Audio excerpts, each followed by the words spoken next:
Amahoro y'Imana abane namwe ndabahaye kaza muri kino kiganiro ni Asher niyo nizigiye urunuru rukurikirane rw'inyigisho zitwa Itara kabangiye kuganira namwe kwijambo ryerekeye akaranga k'Imana kuko hari ukuntu uko tutamenya Imana ariko na twebwe tutimenya Imana mu kwihishura kwayo yashaka ko kuyimenya bidufasha kwimenya no kumenya ingene tubaho. Rero ntidushobora kuba itara, ntidushobora kugendera mu buzima bw'umuco ngo tuba abana b'umuco tudatahura neza ku rugezo umwana w'umuntu ashobora gushikako iyi Mana twizera iciri ingene imeze kuko twareme mu ishusho yayo uko tuyimenya niko natwe twimenya niko tunamenya uko dukwiye gutumbereza ubuzima bwacu. None rero kaze muri kino cigwa.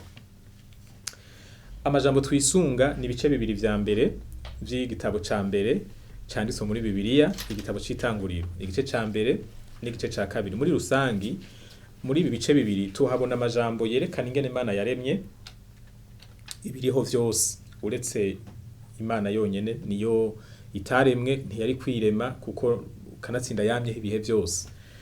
Hanyuma uravye ukuntu yagiye irabikurikiranya urabona ko yatanguye kurema amasi ibidukikije kuvuga imisozi, inzuzi, ibiti, ibiterwa bisanzwe, amazi, ibikoko n'ibindi. Mu kurangiza iza kurangizire mu muntu. Umuntu yaremwe ubwanyuma kandi yaremye umugabo n'umugore. Imana yabikoze mu rutonde ubona nyene ko yari yavyitondeye kuko hariho ivyo ubona ko bitari gushoboka atabindi bihari. Dufate nk'ibikoko ntivyari gushobora kubaho atamazi ahari canke atabiterwa bihari. Kandi n'umuntu ntiyashobora kubaho uravye ukuntu Imana yamuremye atabiterwa bihari atamazi ahari. Ifi ntiyari gushobora kubaho amazi atarabaho. Imana rero ni Imana y'urutonde, ni Imana y'ubwenge, irazi ingene itondeka ibintu, irazi ikiza imbere y'ikindi. Ivyo turabibona mu kuntu yagiye irarema.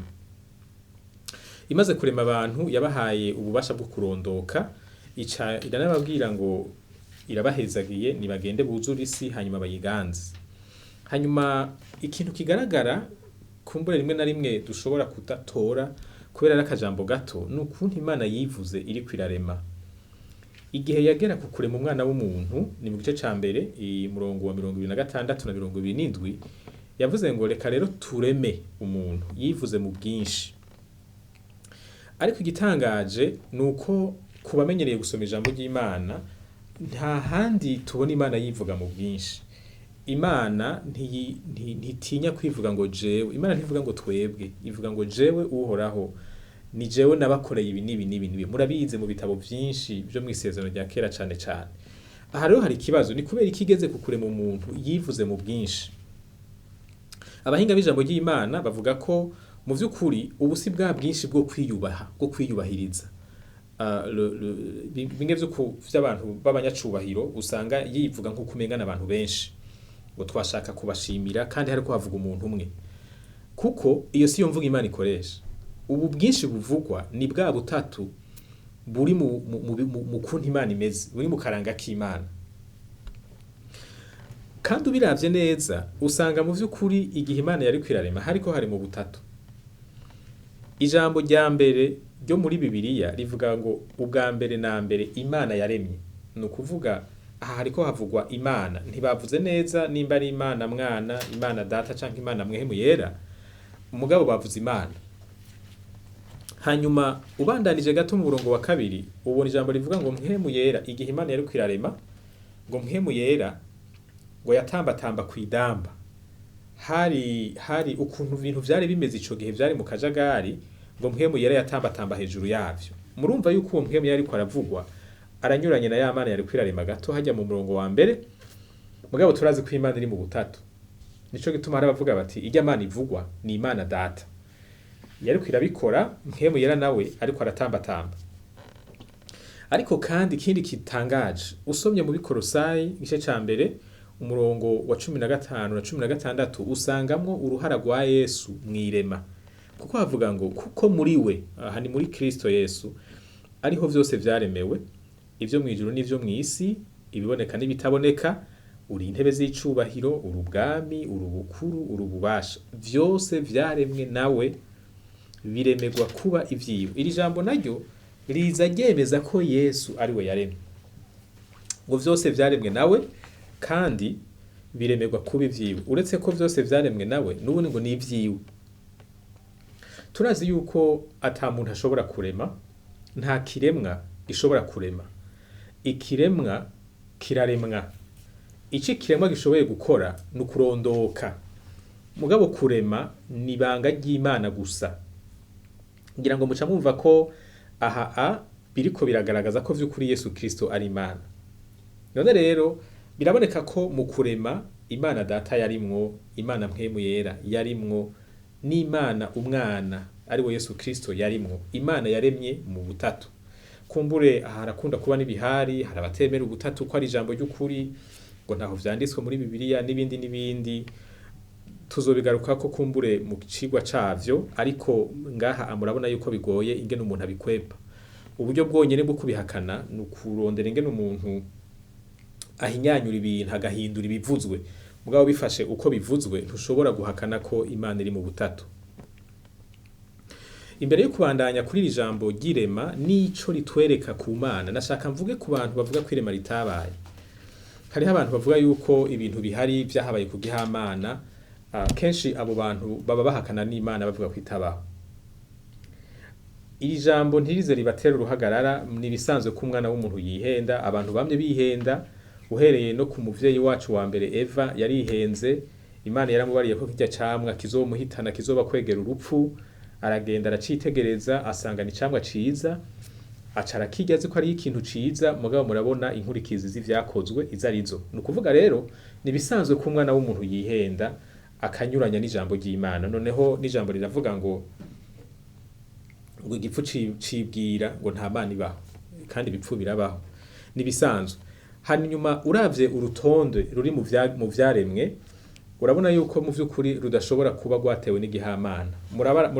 Kubazi ukuntu amasi apanze mu kirere ingene azunguruka, canke mushake mufate n'imibiri yanyu, ukuntu umutima wa muri kurapompa amaraso kuva umuntu akiri mu nda ya nyina, kira akantu gato cane ataranagira n'iforoma y'umuntu, umutima ugapompa amaraso ubuzima bwawe bwose utigeze uhagarara.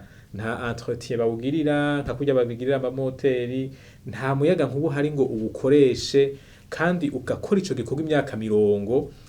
Ivyo bintu si ibintu vy'igihamana. Ico gihamana co bishobora, co bari gihamana kiza ubwenge bwinshi cane.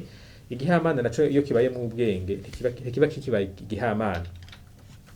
Ubwenge bugaragara mu kundi situnganije mu vy'ukuri burarengeye umwana w'umuntu, ku buryo insiguro yonyene isigura ibihari nirema. Kandi nico kintu canke uwo muntu yaremye si ikintu gisanzwe, si umuntu asanzwe, ni Imana yonyene ishoboye gukora ibintu nk'uko tubibona. Kandi Imana yaravyivugiye. Biragoye kumva ingene abantu baza bakayivuguruza ku ijambo yonyene yavuze. Iyo umuntu akoze ikintu akavuga ati ni jewe nagikoze, naho umuntu yoba kumbura atabishima, ntashobora kugira ijambo riremereye kurusha ijyanye kubikora. Nyene kubikora yavyemanze, udashaka kuvyemera ko ari we, ijambo ryiwe ntishobora kungana n'iryo wabikoze. Twebwe turizera yuko Imana ariyo yaremye nk'uko ijambo ryayo ribivuga. None rero ibijanye n'irema bitwigisha iki? Kuba tuzi yuko Imana ariyo yaremye ibintu vyose, bisigura yuko ibintu vyose bibaho ni ivy'Imana. Na twebwe ubwacu turaba Imana. Birashobora gushika umuntu akaba atizera Imana, umuntu akaba atemera Imana, mbere washaka akaba ari muri babandi bavuga ko Imana itabaho. Mugabo ivyo ntibisigura ko atari Imana yamuremye. Ntibisigura yuko kubaho kwiwe kwabaye kuko gushaka kwiwe canke ko abandi bantu Imana itabifisemo uruhara. Ivyo dutunze ni ivy'Imana, kuko na twebwe ubwacu turaba Imana. Imana niyo yabiremye vyose, nico gituma nubwo dufise ububasha ku vyacu, hariho Imana nayo ifise ububasha kuri twebwe ikabufita no kuvyo dufise. Nico gituma dukwiye kurongorwa n'Imana mu kuntu dukoresha ingabire zacu, dukoresha ubutunzi bwacu, dukoresha ivyo dufise vyose, kuko Imana iguma iri hejuru, niyo yaturemye, ituremera n'ivyo vyose twitwa ngo turatunze. Ica kabiri, ivy'Imana yaremye, ijambo ry'Imana rivuga ko vyari vyiza. Imaze kurema umuntu kivuga ngo vyari vyiza cane. Ni itanguriro gice ca mbere umurongo wa 31. Igituma ibintu bitakiri vyiza nuko haje mwicaha. Icaha caravyononye, maze isi imera nabi, imera uko imeze uyu munsi. Ariko Imana ntiyahevye isi. Imana irakunda isi kandi yaratanguje umugambi wo kugirira neza ivyo yaremye. muri Yohana 3:16 havuga ngo kuko urukundo Imana yakunze abari mw'isi.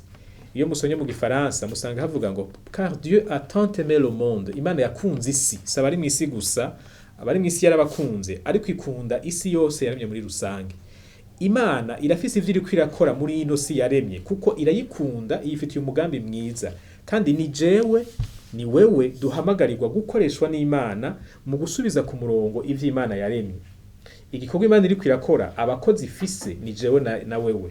Uwo mugambi n'ubu uracabandanya. Imana ikoresheje Yesu Kristo yarazanye agakiza, irashaka ko ako gakiza kagira ingaruka ku mibereho y'abantu bose, abayemera n'abatayemera. Isi ibona ubudasa buturutse kububaha Imana bayibayemwo. Iri jambo ni rirerire cyane, iri jambo ryerekeye ivyo Imana iriko irakora. Niryo cyari tujana kuri ryandi rivuga ngo mbega ikibanza canje, ikibanza cawe ni ikihe mu vyo Imana iriko irakora. Iri jambo tuzoribandanya tugitondere, turabe neza icyo Imana iriko irakora mu Burundi no mw'isi muri rusangi, na twebwe aho ishaka ko twinjirira, icyo ishaka ko dukora kubw'uyu mugambi wagutse ifitiye ivyo yaremye. Ndabakengurukiye kuba mwabanye nanje muri kino cigwa, kandi ndabasabira ngo Imana ibandanye kubigisha, ibandanye kubugurura ubwenge, kugira ngo mu gihe cyo kubaho kwanyu izishobore kubakoresha ivyo yateguye kubakoresha vyose kubw'umugambi mwiza ifise kuvyo yaremye. Imana ibahezagire.